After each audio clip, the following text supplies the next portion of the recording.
We're speaking at a time when the relationship between India and the UK has been described in multiple ways, but one unanimous conclusion has been that it's a future-oriented relationship. I want to start with you, Lord Karan Bilimoria. There are so many aspects to this relationship. Something that you have spoken about extensively is also the opportunities that the free trade agreement will actually culminate in because of the passion or the interest that both the sides have when it comes to digital infrastructure. I want to start off by asking you for your comments on how you assess the relationship at this point. How would you describe it? Thank you very much. It's a pleasure to be with you. I've been working on the UK-India relationship for 22 years now. I was born and brought up in India, in Hyderabad. I came here to study as a student in the UK when I was 19 years old, and I started my business, Cobra Beer, and then joined the House of Lords 19 and a half years ago. And my passion has been to put the UK and India together. I've always believed in the potential of both countries, and I always believed India would take off one day. And sure enough, in 1991, India liberalized, and since then, the world has been watching India's progress. And I say that the Indian Express has left the station. India is now the fastest growing major economy in the world, with a growth rate now approaching over 7% a year, with a target of 8% a year. And the UK is a natural partner of India, always has been. And when I started as the co-chair of the Indo-British Partnership in 2003 with Narayan Murthy as my counterpart, as the Indian co-chair, I was the UK co-chair, then I founded the UK India Business Council, and all the time working to try and increase trade, business and investment between our two countries. The reality is today, I'm proud to say that we are almost 50 billion pounds sterling goods and services bilateral trade between our two countries. And the free trade agreement, which we started negotiating at the beginning of 2022, 3.5 years later, in July this year, I was there at Chequers, our Prime Minister's country residence, when Prime Minister Narendra Modi flew over to the UK, and we signed the free trade agreement, which is wonderful news because I believe it's going to turbocharge the relationship between our two countries and the trade in goods and services today, where India is only the 11th largest trading partner of the UK. Can you believe this? What is today the 4th largest economy in the world, India, the fastest growing major economy in the world, is only the 11th largest trading partner of the UK. It should be one of the handful of largest trading partners of the UK. And with the free trade agreement, with the delegation that I was privileged to be a member of, Prime Minister Keir Starmer, in October to India, the first major Prime Minister-led business, journalists, university leaders, ministers going to India, we made a real impact saying the UK means business with India. And I think that our bilateral trade will double from 50 billion pounds to 100 billion pounds within the next 5 years. I do want to, yes, and this is just a sample of the potential that this relationship really has. I do want to do some more number crunching with you and just dive deeper into that aspect. But I want to also get in, Jane, this territory of the India-UK relationship is something that you're very familiar with. I want to ask you first for your comments on what, according to you, is the immediate future going to look like for this partnership. And there are, of course, a number of opportunities because of the mutual interests that the two sides have.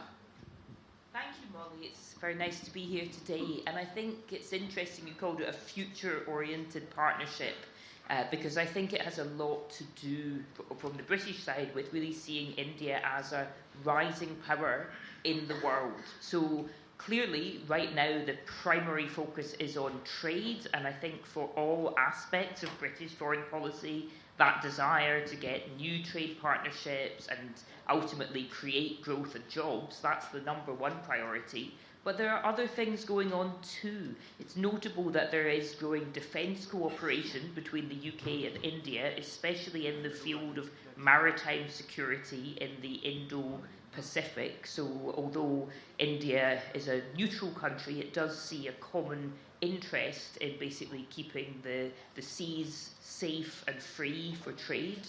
And I think it's also about, global power politics, and that when people in the UK see the BRICS rising, or most of the BRICS rising, then India is the most natural one of those countries for Britain to partner with.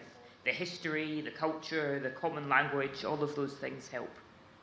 Indeed. And when we're talking about business and the potential that it really has as far as the partnership is concerned, how can we not get in Ramesh Arora, who's been here for over 2 decades, of course, and also is a seasoned entrepreneur, has seen it firsthand as well.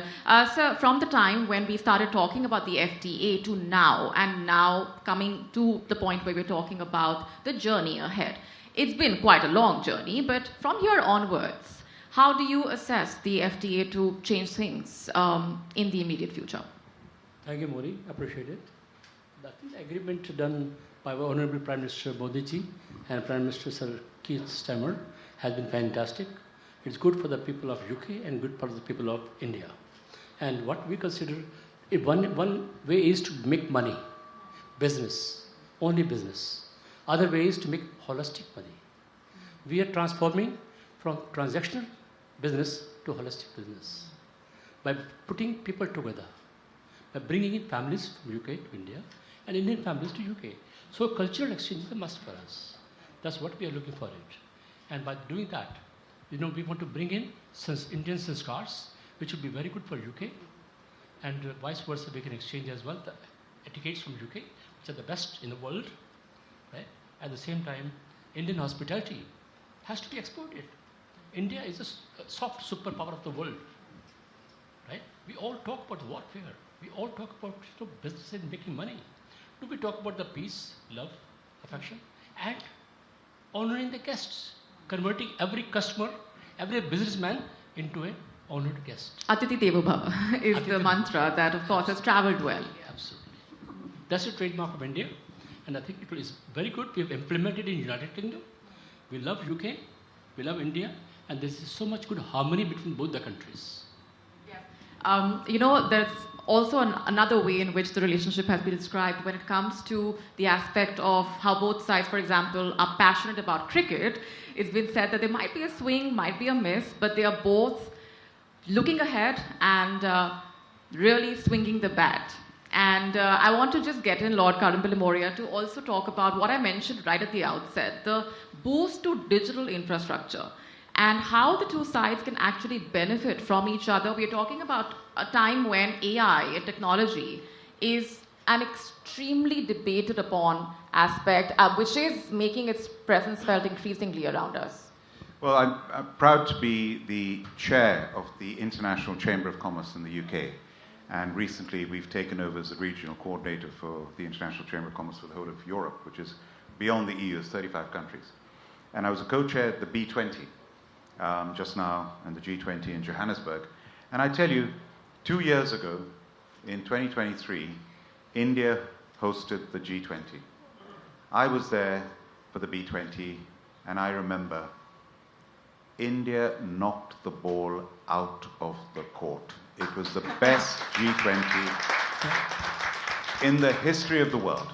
And one of the important things that India did was India, a country of 1.4 billion people, Africa, a continent of 1.4 billion people, India brought the African Union into the G20. What a wonderful thing to do. Absolutely. And as a result of that, Johannesburg was where, for the first time in history, the G20 and B20 was held on African soil, and I thank India for that, and I spoke at this B20. And I was a co-chair of the Digital Transformation Task Force. And one of the points that I made, and it was taken up, by the way, that we should focus on digital inclusivity, but also digital infrastructure, and the role model for digital infrastructure in the whole world is India, with its Aadhaar system. We in the UK, are going to have identity cards, something I feel, people don't all agree with identity cards. I think they'd be good for the country. We're now going to do identity cards, and I'm saying India has said with open arms, please don't reinvent the wheel, we will help you. When it comes to digital payments, and it's fantastic. India has led the way, and I'm very proud of that. Now I want to say one more thing, really what Ramesh said. This goes beyond trade and business. I'm proud to have been Chancellor of the University of Birmingham for Yes. 10 years, one of the biggest universities in the UK, Russell Group University, top 100 in the world. I was the first Indian-born Chancellor of a Russell Group University in Great Britain.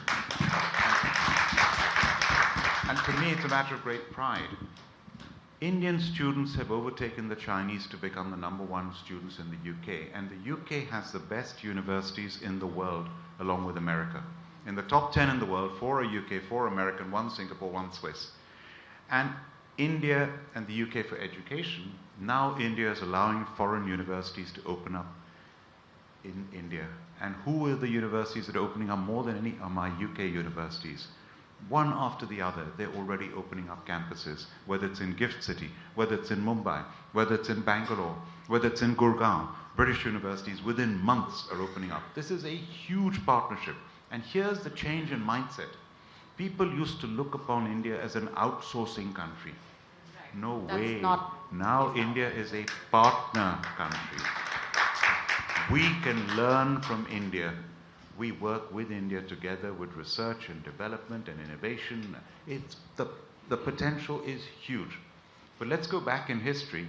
Yesterday I was privileged in the House of Lords to host an event to celebrate the 200th birth anniversary of Dadabhai Nauroji, who was from my community, the Zoroastrian Parsi community.